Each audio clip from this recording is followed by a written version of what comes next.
The Eolian Harp by Samuel Taylor Coleridge.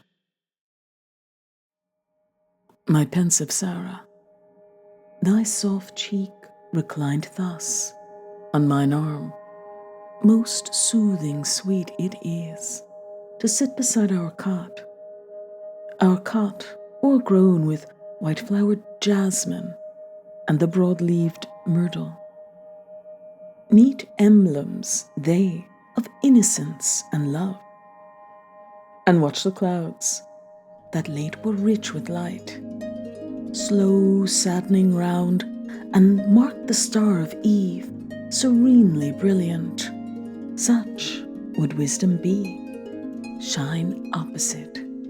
How exquisite the sense snatched from yon beam field, and the world so hushed.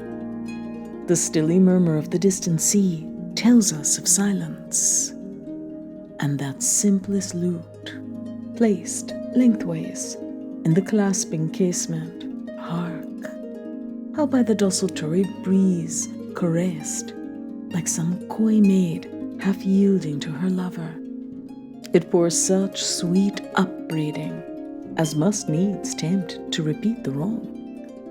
And now its strings boldly are swept, the long sequacious notes over delicious surges sink and rise, such a soft floating witchery of sound as twilight elfins make when they at eve voyage on gentle gales from fairyland, where melodies round honey-dropping flowers, footless and wild, like birds of paradise, nor pause, nor perch, hovering on untamed wing. Oh, the one life within us and abroad, which meets all motion and becomes its soul, a light in sound, a sound like power and light, rhythm in all thought, and joyance everywhere.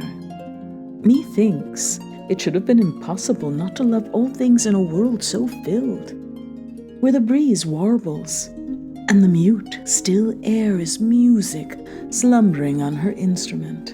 And thus, my love, as on the midway slope of yonder hill, I stretch my limbs at noon, whilst through my half-closed eyelids I behold the sunbeams dance like diamonds on the main, and tranquil muse upon tranquillity. Full many a thought uncalled and undetained, and many idle flitting fantasies traverse my indolent and passive brain, as wild and various as the random gales that swell and flutter on this subject lute.